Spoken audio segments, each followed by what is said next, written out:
¿Cómo suena la arquitectura? ¿Qué nos dice? ¿Qué nos hace sentir? ¿Qué nos recuerda? ¿Qué nos invita a ser? ¿Qué nos presenta? Luz, Sombra, Ritmo, Texturas, olores. modos de habitar. identidad. cultura. Acompáñanos a recorrer La arquitectura. La arquitectura. la a pata. arquitectura La a pata. a pata. En este episodio, uno de los episodios que encaminamos al tema de la memoria y la arquitectura, nos acompaña Farid Maya, arquitecto fundador de Taller Síntesis de la ciudad de Medellín, que es una oficina de arquitectura y urbanismo que trabaja con el lugar existente y busca modificar el paisaje. Además que promueven la cohesión comunitaria, entendiendo las poblaciones, sus memorias y sus maneras de vivir. Tremendo invitado que tenemos el día de hoy. Y pues nada, quisiéramos contigo, Farid, entender un poquito, pues, qué es la arquitectura contemporánea y cómo tú a partir de esa arquitectura entiendes la memoria. Hola, ¿cómo están? Esto arrancó intenso porque ¿qué diría uno de la arquitectura contemporánea? No sabemos nada, ¿no? ¿Qué es? Ni idea, absolutamente ni idea. Pero nada, no, conversemos sobre la memoria y eso, pues y lo que podamos encontrar me parece súper. Sí, entonces, pues estamos aquí un poco para entender en un primer momento eso de la arquitectura contemporánea, para hacer un esbozo histórico de cómo la arquitectura a lo largo de la historia ha entendido ese tema de la memoria y cómo el día de hoy, en los paradigmas en los que nos encontramos, en el posconflicto, en una sociedad mucho más multicultural, cómo podemos llegar a entender actualmente eso de la memoria. Y es interesante porque también vemos con otros ojos todo lo que ha pasado en la historia. Ya tenemos muchísima información de todo lo que ha pasado, podemos remitirnos a muchos documentos, hasta la misma arquitectura, y tratar de entender sociedades anteriores a las nuestras, pues ya podemos como criticar todos esos valores que antes se daban, que hoy podemos a través del arte, de la arquitectura y todo esto, transgredir ciertas costumbres, ciertas tradiciones. Eso es lo interesante de esta época, es el momento como para explorar esas cosas, ¿no? Por ejemplo, cuando uno piensa en la arquitectura egipcia, pues ¿qué sobrevivió? Pues la arquitectura de los faraones, pues la casa popular, pues donde vivía un egipcio pobre, no, ¿cierto? Ni rico ni nada, pues la vivienda difícilmente sobrevivió, algunas pocas cosas. Pues yo creo que esta época, por ejemplo, pone la mirada, al menos la está empezando a poner, por ejemplo, en la vivienda de los más necesitados, y encontrando valores que esa arquitectura construyó como en el tiempo, pero también viendo sus defectos, pero ya hay una mirada, ¿cierto? Ya hay un interés, ya hay un estudio. Antes no, antes el arquitecto estaba decididamente haciendo la arquitectura del poder. Yo creo que ya el arquitecto es más diverso y pasan cosas tan interesantes como lo que hace Simón Gossi, lo que hace Convite en Medellín, incluso ellos ahora están haciendo mejoramientos de vivienda, pero todo eso ya entendemos que sí es arquitectura, es que es la opción de un arquitecto de poder proceder. Entonces yo creo que también esa mirada va a estar como divertida en el tiempo, como saber que ya no solo hacemos palacios, pues también hacemos casas para los que más lo necesitan.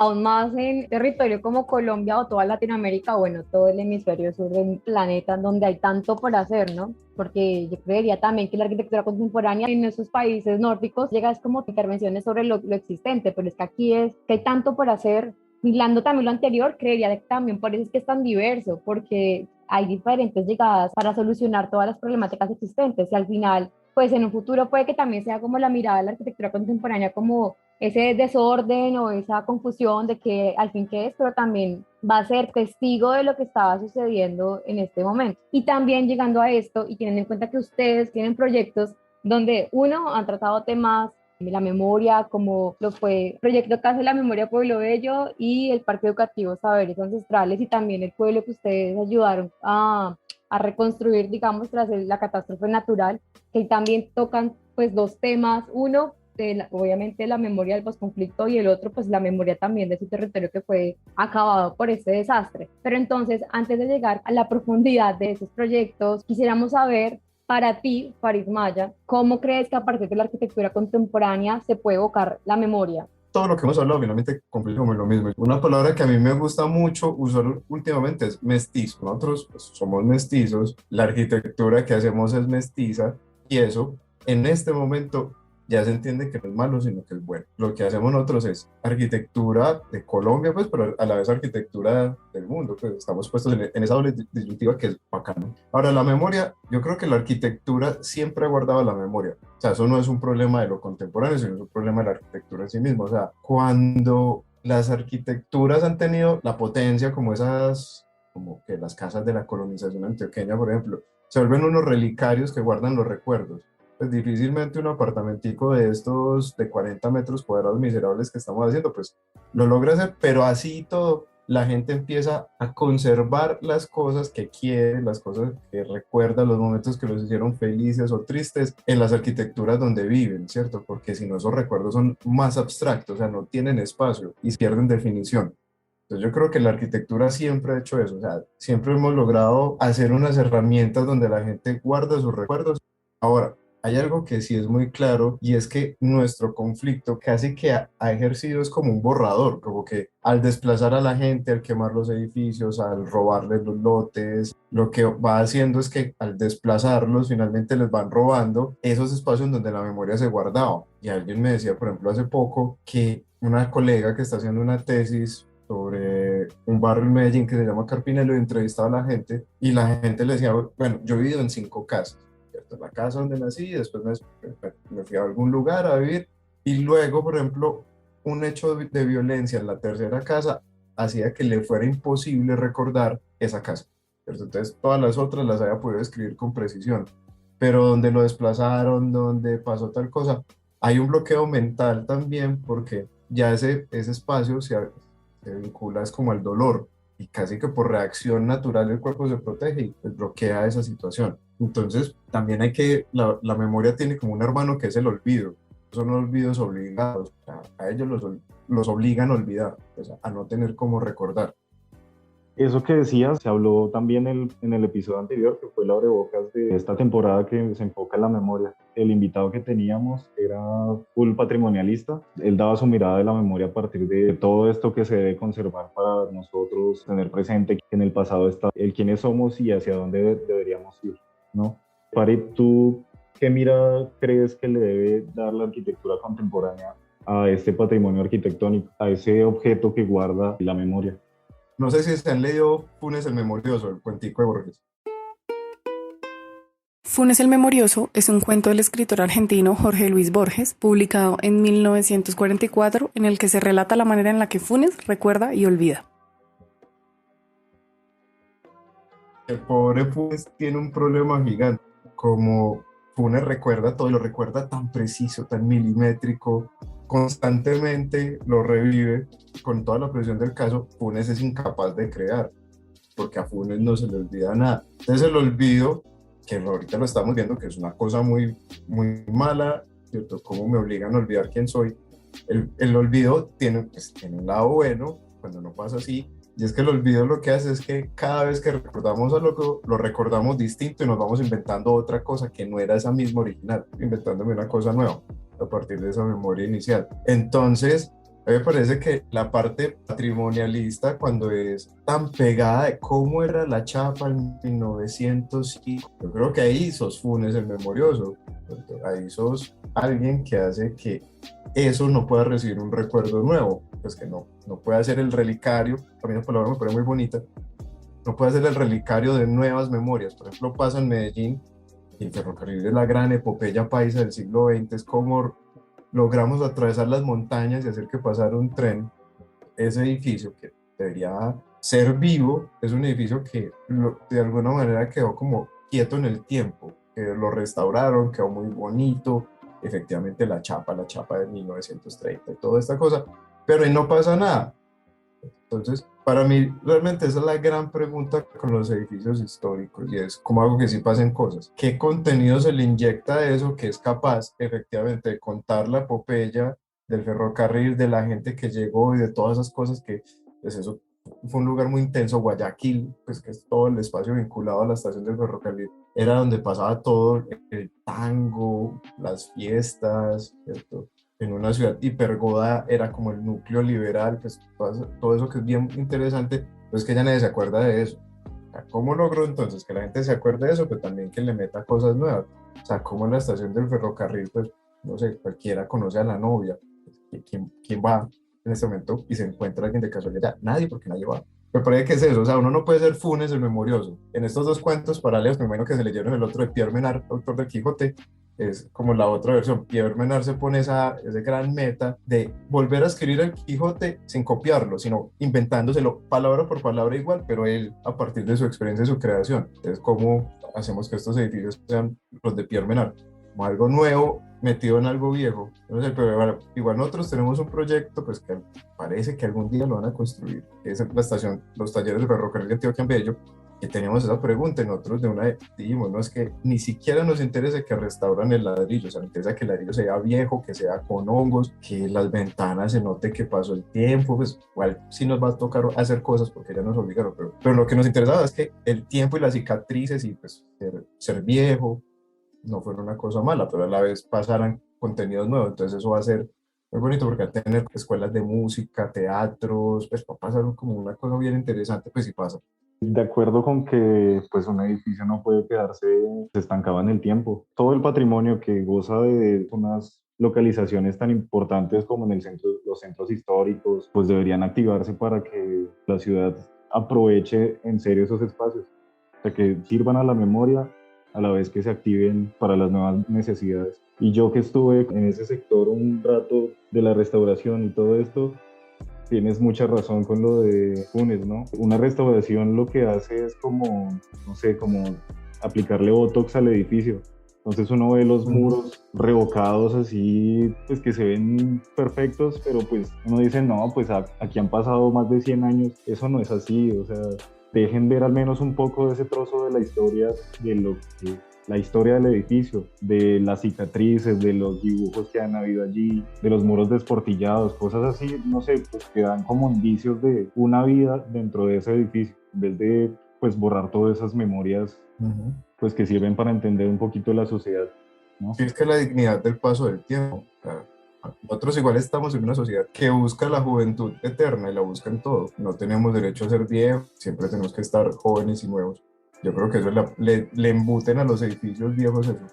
Pero volviendo a traer el momento en el que estamos en Colombia de esa transición hacia, no sé, al anhelo de los territorios y sociedades en paz, y también entendiendo la arquitectura más que nunca como un acto político y también como catalizador social, quisiéramos saber qué papel debería jugar la arquitectura ahora, puede que aterrizándonos en la memoria, pero ahora en el momento actual, qué papel debería jugar para la construcción social y también para las memorias futuras de la sociedad. Yo creo que nosotros nos ganamos una cosa que era muy tercera, imaginarnos que el país podía estar en paz. Todavía está la oportunidad de superar una de las excusas históricas de no hacer nada en los territorios. Es que como allá hay violencia y es muy difícil entrar, entonces no puedo ir a hacer nada. Eso se rompía y se abría la oportunidad porque en Colombia no hay nada pues, o sea, tenemos cosas en Medellín, Bogotá, Cali, pues en las ciudades importantes hay alguna infraestructura, mucha ya deteriorada, pero hay infraestructura. Pero si te vas a un pueblito, si te vas pues, incluso a capitales departamentales, pero ya de los departamentos más pobres del país, te das cuenta que no hay hospitales, no hay colegios, no hay universidades, no hay carreteras, no hay mercados. Entonces era esa gran oportunidad de volver y empezar a decir, venga, es que la arquitectura va a estar acá, ¿cierto? Los arquitectos vamos a dejar nuestros escritorios, vamos a ir allá y les vamos a hacer cosas para ustedes según su cultura, según su tradición, según su clima, según sus necesidades. Yo creo que la responsabilidad es toda, es construir un país y la arquitectura siempre es política y no porque nosotros vayamos allá y digamos, no, voy a hacer un colegio, no, pues no, nosotros somos parte de la sociedad es política, o sea, uno al momento de elegir está decidiendo qué modelo quiere con el que se desarrollen las cosas. Si uno tiene a alguien en el poder o nosotros los arquitectos que siempre sacamos la nalga somos parte del poder, entonces podemos decir qué se hace, ¿cierto? ¿Qué es lo necesario? Una escultura de 35 metros gigante con unos reflectores, eso puede ser el pensamiento de un tipo de persona. Después alguien podrá decir, no, es que con esto hacemos colegios, ese es otro, ¿cierto? Entonces eso está vinculado al poder. Entonces yo creo que sí hay una responsabilidad muy grande. Otra fundamental es que yo creo que también nos tenemos que bajar del cuento de pensar que los arquitectos somos como los dioses, ¿no? Pues que uno dice, es que esto es así, ya, listo. Eso quedó así, no le pregunto a nadie, no muestro nada, ya fue. A nosotros, por ejemplo, nos pasa algo muy bonito en Pueblo Bello, en el Memorial. Lo primero que nos dijeron, vea, nosotros no somos paisas, nosotros somos zenúes, nosotros somos distintos. Era una comunidad súper inteligente. Al menos sentarse pues y comerse un sancocho y decir, venga, cuéntenos usted quién es. Yo creería que ese bajón de ego es también por la noción tan fuerte social que está ahorita, o sea, la noción de colectivo, la noción del tema social, el tema ambiental también, ya no es como el ser humano está en el centro, sino también hay que entender los diferentes ecosistemas y seres vivientes y sentipensantes que también conviven con nosotros. Yo me imagino aquí el lugar en donde estoy y en donde y los contactos que he estado hilando y los proyectos que se están como calentando son con un montón de disciplinas, son con un montón de alcances, pero son acciones muy puntuales y chiquitas que lo que nosotros pensamos es también muy políticamente a través de esas pequeñas acciones cómo se puede llegar a grandes cosas, pero desde la misma sociedad uniéndose de muchas disciplinas, muchas edades, pero cómo desde la diversidad se puede llegar a tomar acción, ¿sí? Cómo se puede ser un activista ciudadano sin necesidad de abanderar grandes causas, grandes escalas, sino en su pequeñito pueblo. Es que me parece súper interesante. O sea, cuando uno, por ejemplo, ve estudiantes del Chocó, por ejemplo, y ve los proyectos que están haciendo ellos en la universidad, muchas veces se puede establecer esa lectura extraña de que la arquitectura que ellos hacen no es la adecuada para donde viven. Y eso tiene una cosa muy lógica, es que nunca nadie les ha dicho que hay otros modos de hacer arquitectura. Entonces, uno lo ve, son edificios sin aleros, con grandes ventanales. Entonces uno dice, pues pucha, pero es que el clima de Chocó se come este edificio en un mes. Pues en un mes ya está eso empezándose a deteriorar pues, muy rápido. Y es porque nunca ha habido, yo puedo hacer una arquitectura contemporánea que pertenece al Chocó. Esos ejemplos están por construir y eso se necesita un pionero, pues alguien que es capaz de unir toda esa tradición con lo nuevo. Pero mira que hablando lo que tú dices de esa referencia o de esa persona que une lo nuevo con lo existente, yo creería que ustedes pues están ya haciendo eso, o sea, lo han logrado tanto en el proyecto de Casa de la Memoria de Pueblo Bello y también en el Parque Educativo de Saberes Ancestrales. Y el hecho de que ahora en esos territorios aterrice o se desarrolle un proyecto de tremendo alcance, de tremenda calidad, tremendo significado, eso también es una inspiración para un montón de personas que ni siquiera sabían qué es un arquitecto, ni siquiera sabían que era una arquitectura de calidad. Y es que nos interesaría saber muchísimo cómo Taller Síntesis ha trabajado los proyectos de memoria que ustedes tienen relacionados con la memoria, o sea, cómo toman ustedes las decisiones, cómo son esos procesos, qué decir, qué poner, qué no, cómo representar, cómo no, porque también es muy representativa, ¿no? Muy simbólica. Nosotros fuimos a Vigía y nosotros personalmente ni siquiera sabía que Vigía existía. Vigía del Fuerte es un municipio antioqueño en la frontera con el departamento del Chocó y definido por el río Atarato. Su población es afro e indígena y cuenta con 5 resguardos. En el marco del conflicto armado fue víctima de violencia, masacres y persecución. Así, Taller Síntesis busca desarrollar un espacio de memoria que permita educar y contextualizar a la variedad étnica y cultural que constituye esta comunidad. Es el municipio más pobre de Antioquia. Yo no sabía que eso quedaba en Antioquia. Cuando fuimos allá vimos la arquitectura y nos tocó cambiar el modo de ver. Y eso es bonito pues porque después de eso fue que hemos hecho los proyectos como que más nos gustan. Entonces cuando vimos la arquitectura de allá y empezamos a hablar un poquito con la gente, por ejemplo descubrimos el personaje del sabedor, que tampoco sabemos que existía, que el nombre es muy claro, no, el señor, el sabedor. Y si tú tienes un problema vas donde el sabedor y le preguntas por qué él es más viejo y sabe y te puede contar. Y veíamos lo que estaban haciendo ellos en arquitectura, las ciertas figuras como el sabedor y todo eso, que estaban desapareciendo porque la arquitectura para ellos era lo que se hacía en Medellín, entonces de ladrillo, sin aleros, calientes. Y ahí y nosotros propusimos esta otra cosa que era basándonos en lo que veíamos de su propia arquitectura. Y nos odiaban tanto, pero tanto. Pero no, es que están haciendo un edificio de pobres, un edificio de madera. Pasó algo muy bonito, y es que cuando la gente empezó a ver cómo estaba quedando el edificio, dijo, no, venga, que esto está como bacano. Y ellos mismos le pusieron un nombre, el parque se llama Saberes Ancestrales. Ese nombre no lo puso ni la gobernación de Antioquia, ni lo pusimos nosotros, lo puso la gente. Y después ellos explicaban que entendían que ese edificio era un edificio hecho para conservar los saberes del municipio, de la gente. Pasan cosas bacanas, como que la gente se toma las fotos de los matrimonios, nos contaban ahí, afuera del edificio. Ese es un gran halago, ¿no? ¿Dónde voy a guardar el recuerdo, la memoria de este día tan especial para mí? En esta arquitectura. En Pueblo Bello de 5.000 personas hubo 500 víctimas, entre muertos y desaparecidos, ¿cierto? A 500. En el marco del conflicto armado, el 14 de enero de 1990, Un grupo paramilitar entró al corregimiento de Pueblo Bello en el municipio de Turbo, Antioquia, para llevarse a 43 campesinos. El grupo ilegal quemó 2 establecimientos comerciales y trasladó a las víctimas de 2 camiones hasta el municipio de Valencia, en Córdoba, a la finca Las Tangas de los Castaño de Gil, donde fueron torturadas y asesinadas. Fuimos a hablar con la gente y la gente nos dijo, no, vea, queremos un memorial, queremos un lugar donde podamos guardar las cosas donde nos pesó, pero también queremos, y ellos le pusieron después un nombre muy bonito, ya tenemos la casa de la memoria y tenemos la casa del futuro, porque entendemos qué pasó, queremos que se entienda qué pasó, pero también queremos avanzar. Y finalmente lo que hicimos era un edificio que se hizo, fue conversado con ellos, pues tuvimos 2 oportunidades para conversar y todo lo que nos contaron, todo intentamos volverlo a arquitectura. Nosotros lo que estuvimos haciendo fue estar callado y unas preguntas muy puntuales que permitían orientar la conversación y entender ellos, que son los que yo les decía, que ellos mismos decían, somos enús, no somos paisas, somos distintos en nuestra cultura, y fuimos y hablábamos y nos sentábamos y tomamos pola y alguna vez usé el término como memorias prestadas, que somos los arquitectos, ¿cierto? Como que cogemos la memoria de la gente, me la presta un ratico y con eso construimos el edificio. Un método no creo que haya, pues más allá de ir sin ego, ir entendiendo que usted es como ellos. Entonces fue un proceso, pero eso fue peleado. Entonces la primera cosa es que hay que oír muy bien al cliente, pero como siempre, el cliente no siempre tiene la razón. Por fuerzas externas incluso, es como, ¿cuál es la idea de progreso? La ciudad.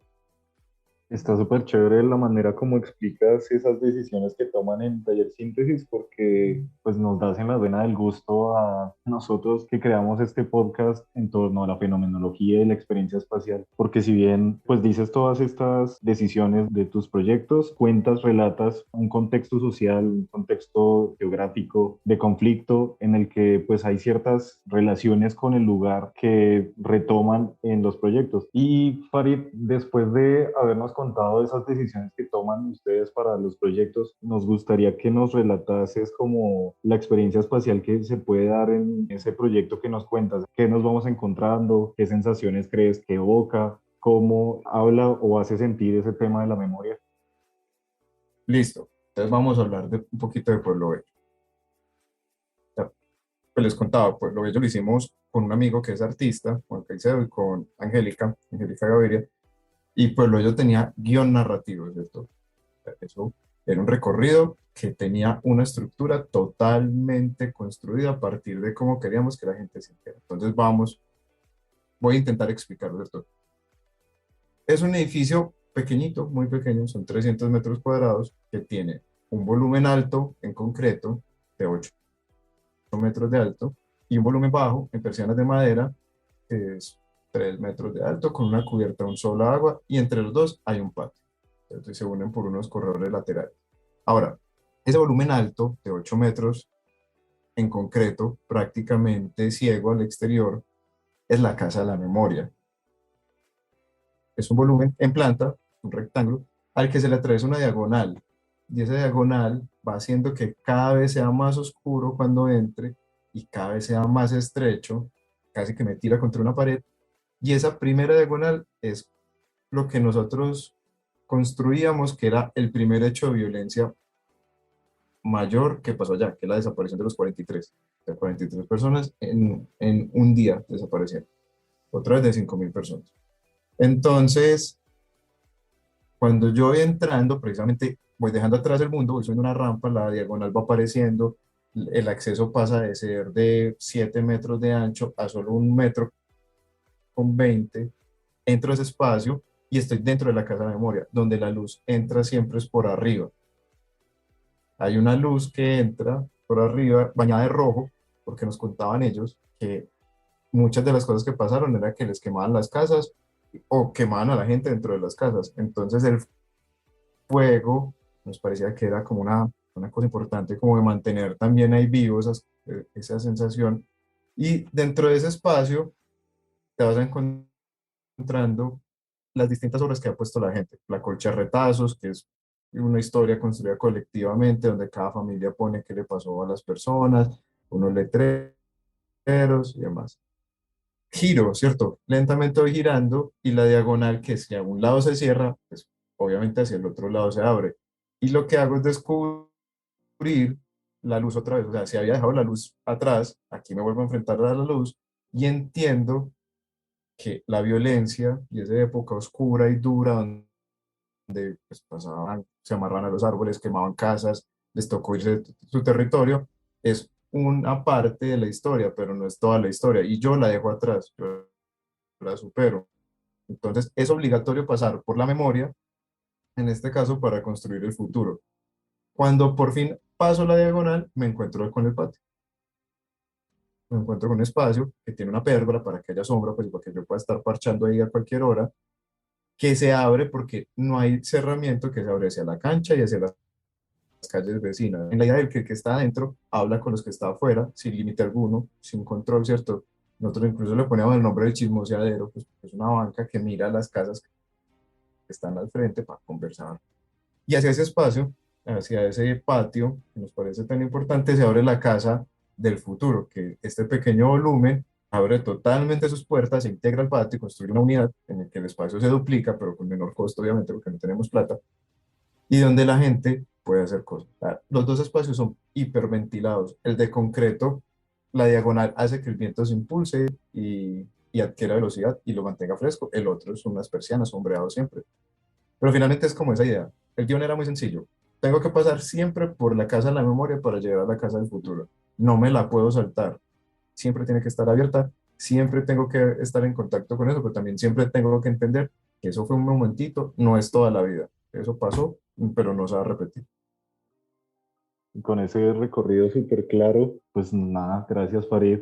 Muchas enseñanzas para jóvenes arquitectos que pues buscan transgredir todas esas costumbres, todas esas cosas tan arraigadas a nuestra sociedad, pues queremos cambiar ciertas cosas de la memoria que no deberían ser así, ¿no? Y las vamos a cambiar, Vive, o sea, esto no se va a quedar así. O sea, la sociedad mejora, siempre Esa es tiene la que idea, mejorar.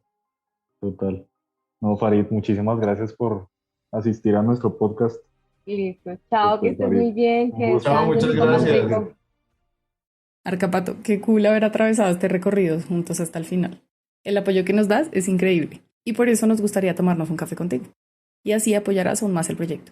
Para hacerlo puedes ingresar al link de nuestra biografía en Instagram, recuerda, es Arcapata con Q, y así nos das energías para continuar recorriendo la arquitectura pata. Muchas gracias y te deseamos muchas experiencias espaciales. Para saber más sobre nosotros y disfrutar de diferentes contenidos sobre la arquitectura pata, nos puedes seguir en Instagram como Arcapata con Q y recuerda que puedes escucharnos en Spotify, Deezer, Google Podcasts, Spreaker y demás plataformas de podcast. Hasta un próximo recorrido.